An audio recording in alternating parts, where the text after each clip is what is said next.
Assalamualaikum warahmatullahi wabarakatuh.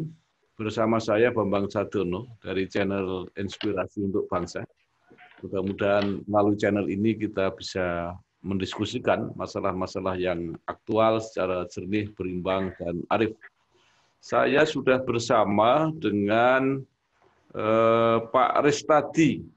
Pak Ristadi ini adalah Ketua KSPN sekaligus Ketua FKSPN. Ya, Ketua Umum FKSPN dan Presiden Konfederasi Serikat Pekerja Nasional. Iya, baik, langsung aja Pak. Sebelum kita mulai diskusi, tolong dijelaskan dulu ini apa bedanya dua organisasi ini. Silakan. Ya, jadi Konfederasi Serikat Pekerja Nasional atau disingkat KSPN ini mempunyai sekarang 5 anggota federasi. Yang pertama itu ada yang namanya Federasi Kesatuan Serikat Pekerja Nasional atau FKSPN. Memang biasa familiar disingkat belakangnya KSPN. Jadi akhirnya namanya kalau disingkat sama-sama mirip antara FKSPN dengan KSPN. Tapi FKSPN ini adalah federasi anggota dari Konfederasi Serikat Pekerja Nasional. Yang kedua, ada yang namanya Serikat Pekerja Mandiri Indonesia. Ini anggotanya ada di sektor perhotelan, pariwisata, kemudian traveling dan industri kreatif. Kemudian ada Serikat Pekerja Indonesia Bersatu. Ini ada di sektor pertambangan, tekstil juga ada, kemudian juga jasa juga ada. Kemudian ada Federasi Ikatan Serikat Buruh Indonesia. Ini ada di sektor garment, kemudian juga ada di sektor kehutanan juga ada. Yang terakhir ada Federasi Buruh Indonesia. Itu juga mayoritas berada di sektor perhotelan, pariwisata, traveling, dan juga industri kreatif. Ada lima anggota federasi kan. Jadi yang lebih luas berarti KSPN, Pak ya? Iya, konfederasinya. Dan konfederasi KSPN ini menjadi salah satu serikat terbesar di Indonesia. Jadi di Indonesia ini, Pak Bambang, sekarang ada 19 karena Oneng sudah mendaftarkan. Oneng yang Rike Diah Pitaloka, itu dia ada namanya Konfederasi Rakyat Pekerja Indonesia. Ada 19 konfederasi dan yang paling besar itu sekarang ada 5. Jadi ada SPSI Pimpinan Andi Gani, ada SPSI Pimpinan Yoris Rawea, ada KSPI Pimpinan Said Iqbal, kemudian ada KSBSI Pimpinan Aldi Rosita, dan kemudian ada KSPN Pimpinan saya sendiri. Itu kalau buruh se-Indonesia gitu jumlahnya berapa Pak Ristadi? Yang manufaktur yang formal itu data BPS terakhir ada sekitar 57,2 juta. Waduh. Yang formal ya. Kalau semua dengan informal itu ada 127 juta pekerja. Jadi sebetulnya kalau ini solid suara buruh ini bisa nyalonin presiden jadi ini Pak. Kalau bisa dikapitalisasi jadi suara politik jadi nyalon presiden. Cuma biasanya nggak solid gitu kan. Ya kira-kira begitulah. Nah berarti setiap buruh bebas untuk masuk organisasi mana saja? Bebas, ya sesuai dengan ketentuan Undang-Undang 21 tahun 2000 tentang kebebasan berserikat. Pekerja buruh Indonesia diberikan kebebasan untuk silakan membentuk serikat pekerja serikat buruh atau bergabung dengan serikat pekerja yang sudah ada. Bebas itu. Ya, Pak Ristadi, saya membayangkan kalau di satu perusahaan, kemudian buruhnya terbagi-bagi di beberapa konfederasi gitu ya. Masing-masing konfederasi mungkin kebijakannya beda. Jadi ada kemungkinan satu perusahaan itu buruhnya beda-beda gitu ya, langkahnya gitu. Gimana Pak? Ya itu konsekuensi kebebasan berserikat. Nah, tapi begini Pak Bang, saya luruskan. Kalau konfederasi itu biasanya levelnya hanya di pusat. Nah kalau yang sampai di perusahaan-perusahaan itu anggota federasi. Namanya PUK. Nah memang bahkan ada kami di Tangerang namanya PT Cengluh itu satu perusahaan ada 7 serikat pekerja. Ada 7 serikat pekerja. Jadi ya itulah konsekuensi dari kebebasan berserikat. Minimal 11 orang bisa membentuk serikat pekerja di perusahaan. Ya itu sebuah risiko yang suka tidak suka harus diterima. Plus minusnya memang ada sih. Dan saya membayangkan kalau satu serikat pekerja menganjurkan demo, yang lain enggak, gitu berarti satu perusahaan ada yang beda-beda gitu ya? Pasti terjadi. Oh gitu ya. Ada saja begitu, pasti itu. Ya. Dan efek jeleknya itu memang kadang-kadang serikat pekerja di perusahaan atau tidak hanya di perusahaan, di level nasional itu kadang-kadang ya mereka tampil itu bukan hanya sekedar untuk atau lurus untuk memperjuangkan kepentingan anggotanya, tapi bagaimana kemudian supaya benderanya terlihat yang paling tinggi, benderanya supaya terlihat yang paling besar. Akhirnya rasional atau tidak rasional, pokoknya dilaksanakan, yang penting bendera bisa berkibar dan terlihat paling besar. Ini memang konsekuensi rivalitas begitu. Ya sama saja lah, nggak jauh beda dengan partai politik juga, tidak jauh beda begitu. Pak Rustadi, ini kita masuk ke inti pertanyaan. Ini kan belum lama ini ada surat edaran ya dari Menteri Tenaga Kerja yang intinya meminta kepada para gubernur seluruh Indonesia supaya menetapkan upah minimum provinsi itu sama dengan tahun kemarin gitu ya. Nah itu apa reaksi pada umumnya para buruh? Ya, kenaikan upah minimum itu kan prosesnya begini Pak Bambang. Dari usulan dibahas di Dewan Pengupahan Kabupaten, kemudian direkomendasi ditandatangan oleh Bupati Wali Kota, diserahkanlah ke Gubernur. Nah, Gubernur kemudian dia menetapkan. Bisa saja Gubernur menetapkan yang tidak sesuai rekomendasi dari Bupati Wali Kota. Bisa saja, tapi seringnya hampir semuanya sama dengan rekomendasi Bupati Wali Kota. Dan biasanya itu berdasarkan satu kesepakatan Dewan Pengupahan Kabupaten Kota setempat, kemudian dikaji lagi oleh Dewan Pengupahan Provinsi. Semuanya biasanya mendasarkan kepada aturan yang sekarang sudah berlaku. Surat edaran tentang upah minimum itu sebenarnya juga tidak aneh, sebetulnya dari dulu juga ada. Setiap ada kenaikan upah minimum, dari Menteri Tenaga Kerja pasti mengeluarkan guidance atau petunjuk untuk kenaikan upah minimum tahun yang akan datang. Nah, bedanya surat edaran sebelum-sebelumnya itu kalau ditarik garis besarnya itu pasti akan mendasarkan kepada ketentuan perundang-undangan yang berlaku. Hanya mempertegas saja. Nah, tapi untuk kali ini surat edaran tersebut ternyata menyimpang dari itu. Karena di mana menyimpangnya, yaitu Menteri Tenaga Kerja menyampaikan bahwa untuk kenaikan yang intinya kenaikan upah minimum tahun 2021 nilainya sama saja. Atau upahnya sama saja, bukan kenaikannya, tapi upah 2021 sama dengan tahun 2020. Tafsirnya adalah kenaikan upah tahun 2021 tidak akan kenaikan, sama dengan tahun 2020. Ini yang kemudian membedakan itu. Padahal sepanjang sejarah belum pernah terjadi upah minimum tidak pernah naik apapun situasinya. Dan 99 dengan krisis yang begitu, dari 97 sampai 99 krisis begitu besar, banyak perusahaan yang tumbang, kemudian masih juga banyak yang bertahan, tapi kenaikan upah minimum tetap ada. Hanya baru terjadi tahun sekarang ini pemerintah pusat mengimbau dengan surat edaran supaya tidak ada kenaikan upah. Bedanya di situ saja.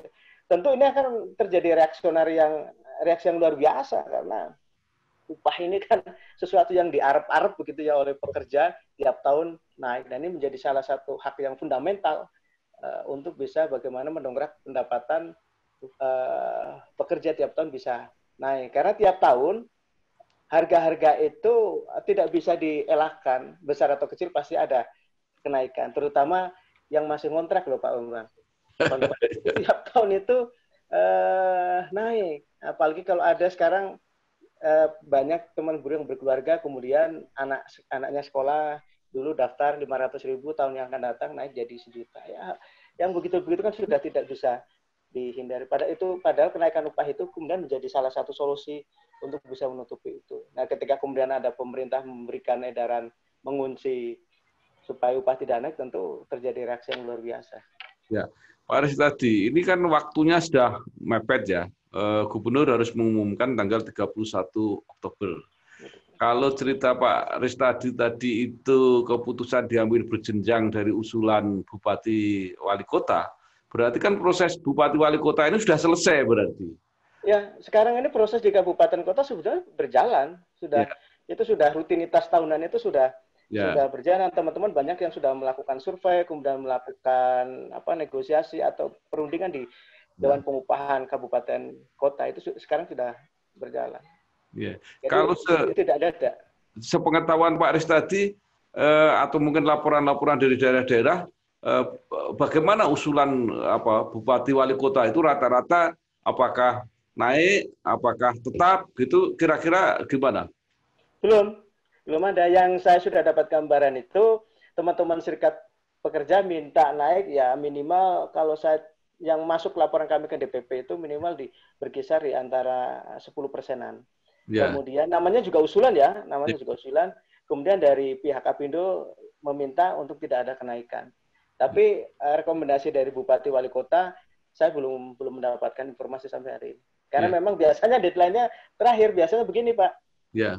Ketika gubernur mau menetapkan tanggal 31, biasanya malam 31-nya baru rekomendasi itu ada di meja gubernur, biasanya begitu. Begitu ya? Iya. Ya. Kalau tidak salah kan itu selain mendengar Dewan Pengupahan, itu juga harus mendengar DPRD ya, kalau nggak salah. Dalam teks aturan DPP 78 atau Undang-Undang 13 tidak ada kewajiban itu. Ya. Mendengarkan pendapat dari DPRD itu ketika kemudian terjadi stagnan ya, misalkan pengusaha sama pekerja posisinya ada geser, mau yang ini minta tidak sanggup, yang ini minta tinggi, kemudian pemerintah tidak memutus-mutusin, kemudian pekerja datang ke DPR untuk minta dukungan supaya aspirasinya, keinginannya di backup secara politis oleh DPR. Tapi dalam aturan formalnya tidak ada itu kemudian intervensi dari lembaga politik seperti DPRD. Ya. Dengan surat edaran Menteri ini, menurut perhitungan Pak Aris tadi atau mungkin teman-teman pengurus konfederasi atau mungkin dengar dari daerah-daerah, mungkin sudah diskusi, itu kira-kira para gubernur itu akan mengikuti edaran Menaker atau akan kan dia juga bisa mandiri melakukan mengambil kebijakan sendiri. Kemana kira-kira arahnya ini? Dari pengalaman yang sudah sih mayoritas, walaupun ini bentuknya surat edaran, mayoritas biasanya dari struktur birokrasi itu dia akan mengikuti, walaupun itu bentuk surat edaran, itu akan diikuti oleh gubernur seluruh Indonesia, walaupun mungkin hanya 1, 2, 3 yang kelihatannya seperti dulu ada kenaikannya yang di atas ketentuan PP 78, tapi mayoritas itu akan mengikuti anjuran atau edaran dari pusat. Nah, yang saya baca begini, Pak Bambang, situasinya sebetulnya dengan menghadapi dampak pandemi corona ini gubernur-gubernur seluruh Indonesia ini kan ingin minta backup ini dari pusat. Minta backup apa? Pengusaha-pengusaha mendesak gubernur-gubernur di seluruh Indonesia supaya tidak ada kenaikan upah. Nah, kemudian gubernur itu minta tenaga tambahan untuk bisa memutuskan itu, maka tenaga tambahannya itu adalah surat edaran dari pemerintah pusat bahwa untuk 2021 tidak ada kenaikan upah. Ini menjadi tenaga tambahan untuk kemudian supaya gubernur itu berani memutuskan bahwa 2021 berdasarkan surat edaran Menaker tidak ada kenaikan upah. Konteksnya sebetulnya ada situasi yang seperti itu yang terjadi sebetulnya, Pak Bambang. Ya, jadi kalau konfederasi serikat pikirannya sama dengan Pak Aris tadi, berarti kan sudah meramal kira-kira keputusannya itu tetap gitu kira-kira upah minimum provinsi ini. Ya, feeling kami begitu. Tapi memang kami tetap akan berjuang bahwa pada dasarnya surat edaran ini bukan sesuatu wajib hukumnya untuk dilaksanakan.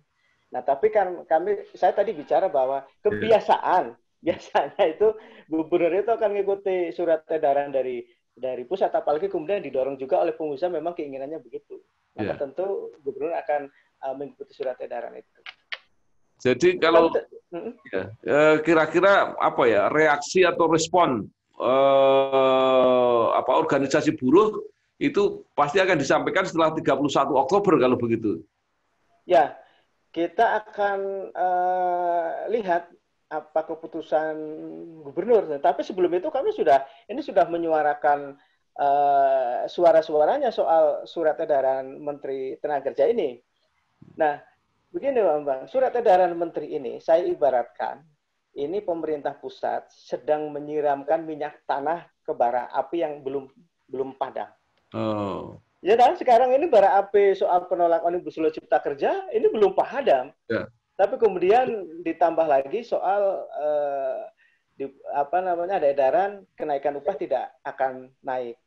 kenaikan upah ini hal yang fundamental bagi pekerja buruh dan itu gampang loh untuk kemudian dalam tanda kutip ya menjadi mengaduk-aduk emosional lagi pekerja buruh di bawah untuk bergerak melawan, karena hal yang sangat sangat penting bagi pekerja buruh. Jadi ini ibaratnya pemerintah pusat ini yaitu tadi menyiramkan minyak tanah ke bara api yang belum padam. Silakan saja kalau itu didengar, tapi saya sudah mengingatkan ke Bu Menteri atas situasi yang sekarang masih terjadi dan meminta cabut deh surat edaran itu.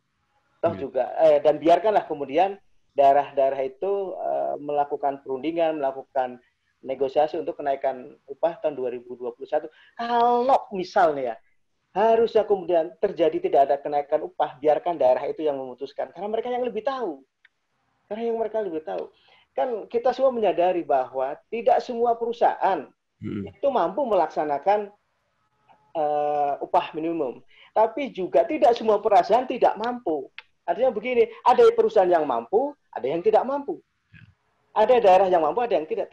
Dengan situasi ini jangan dipukul rata kemudian tidak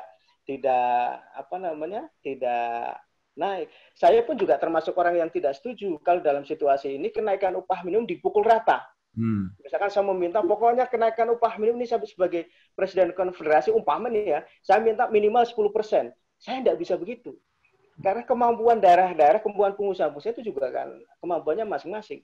Mungkin hari ini ada yang tetap survive dan mampu menaikkan upah 10%, tapi juga tidak sedikit hari ini perusahaan yang banyak perumahan karyawan atau bahkan sekarang kondisinya tidak produksi, masa harus dipaksa untuk naik 10%.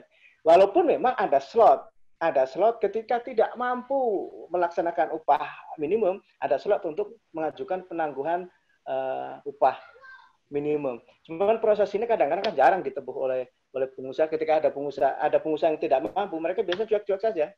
Banyak kan loh ini loh Pak Bambang, tidak menempuh jalur itu. Yang penting saya mampunya hanya 80%, saat karepmu pegawaiku. Kalau mau diterima ya silakan kerja sama saya, enggak silakan keluar. Ya.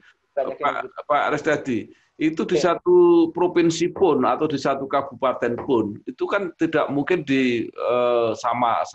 Kan ada juga yang memang mampu, itu harus mungkin naik seberapa pun naiknya, tapi ada juga yang tidak mampu. Jadi di UMP kan tidak bisa sebenarnya cuma satu standar gitu Pak Resdadi. Gimana? Ya memang kan kita ada klasifikasi. Mungkin tanggal 31 ini kan upah minimum provinsi. Ya. Nah, nanti ada lagi upah minimum kabupaten kota per 21 November. Ya. 21 November ya. Nah, memang kebanyakan dipakai itu adalah upah minimum kabupaten kota. Kalau upah minimum provinsi itu yang pakai yang daerah-daerah khusus saja seperti DKI Jakarta. DKI Jakarta kan tidak ada upah minimum kabupaten kota. Dia hanya upah minimum provinsinya begitu. Tapi memang betul juga Bang bahwa upah minimum ini kemudian memaksa perusahaan yang mampu atau tidak mampu untuk melaksanakan itu. Tapi kan begini, filosofi upah minimum itu adalah sebagai jaring pengaman, sebagai campur tangan negara. Karena apa? Dalam bargaining untuk menentukan kesepakatan upah, posisi pekerja ini kan lemah. Maka kemudian pemerintah atau negara campur tangan di situ untuk menetapkan safety atau upah yang terendah yang tidak boleh dilanggar oleh pengusaha, yaitu yang namanya upah minimum. Upah minimum itu adalah untuk pekerja yang 1 tahun ke bawah dan lajang. Ini safety netnya. Selebihnya itu silahkan bicarakan antara pekerja atau serikat pekerja dengan pengusahanya di masing-masing perusahaan. Artinya lebih tinggi nggak ada masalah kan sebenarnya? Tidak ada masalah. Yang tidak boleh itu kalau di bawahnya itu tidak boleh. Tidak boleh. Ya. Okay. Pak Resdadi, apakah keputusan gubernur atau nanti bupati wali kota itu final? Artinya sudah nggak bisa diganggu-gugat lagi kalau sudah diputuskan? Masih bisa. Di PT Tun kan juga bisa. Beberapa kasus dulu terjadi keputusan gubernur ya. Kalau bupati wali kota tidak bisa digugat karena itu hanya rekomendasi kepada gubernur. Nanti gubernur yang akan mengesahkan di tanda tangan oleh gubernur. Itu beberapa waktu yang lalu pernah terjadi pengusaha menggugat ke PT Tun. Kami juga dulu pernah di Jawa Barat melakukan gugatan ke PT Tun SK upah dari Gubernur Jawa Barat. Jadi masih bisa digugat secara hukum begitu ya. Yeah. Tapi juga ada dulu pernah terjadi berubah ditekan karena kekuatan demo. Pernah itu berapa kali di beberapa daerah ketika gubernurnya menetapkan kenaikannya tidak sesuai harapan daripada pekerja buruh, kemudian pekerja buruh ini turun aksi massa besar di kantor gubernurnya, akhirnya gubernurnya karena di situ sudah chaos segala macam, akhirnya upah SK sebelumnya dirubah, dinaikkan nilainya. Itu juga tahun-tahun sebelumnya pernah terjadi. Pak Restadi, itu nanti kalau sudah jadi putuskan, KSPN ini kan terkenal konfederasi yang agak beda gitu ya. Jadi misalnya ketika yang lain menganjurkan mogok, KSPN enggak gitu ya. Nanti kalau ini kira-kira gimana seandainya keputusan UMP ini tidak sesuai dengan yang diharapkan gitu? Langkah hukum pasti. Itu yang ada dalam benak kami dalam situasi seperti ini. Kami sekarang juga sedang menyiapkan uji materi surat edaran Menteri Tenaga Kerja itu. Kami akan lakukan gugatan uji materi ke Mahkamah Agung, juga gugatan ke PT TUN.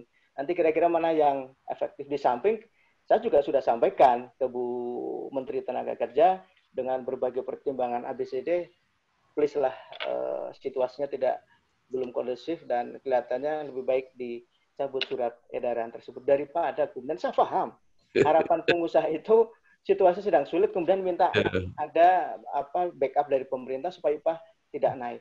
Tapi jangan salah, saya menduga hanya segelintir pengusaha yang senang dan tersenyum dengan surat edaran ini. Tapi akan jauh lebih banyak pengusaha yang ketar-ketir dengan akan turunnya terjadi gejolak lagi akibat surat edaran menteri ini. Jadi langkah-langkah ini yang persuasif dalam situasi seperti ini kami akan kedepankan. Karena aksi itu begini, Pak Mbak. Aksi itu apalagi mau total, itu senjata pamungkas kami.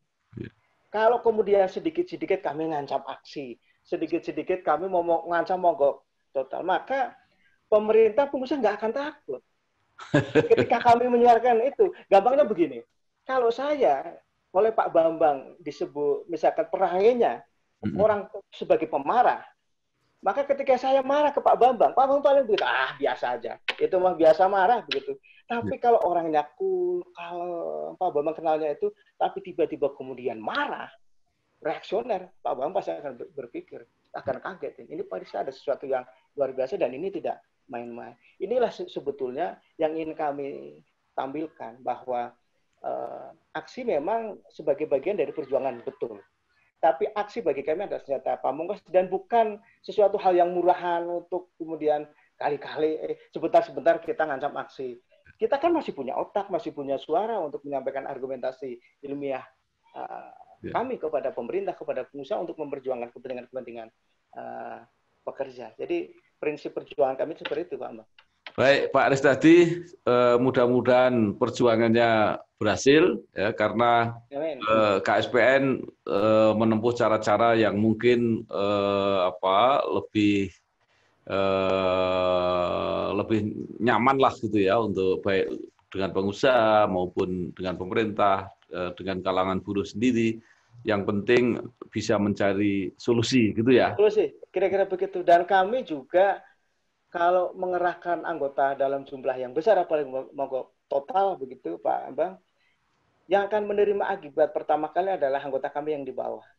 Bukan kami. Kami ini kan orang di pusat, tidak kerja langsung dengan perusahaan. Ketika kemudian mereka mengalami akibat dari instruksi yang umpama saya menginstruksikan mogok total. Tiba-tiba kemudian besoknya ada yang dirumahkan, besoknya ada pabrik tiba-tiba tutup, pekerjaan tidak masuk. Kemudian mereka minta pertanggungjawaban kepada saya selaku pimpinan di pusat, ketika saya tidak berdaya menghadapi situasi itu, dosalah saya dunia akhirat. Saya takut betul soal itu.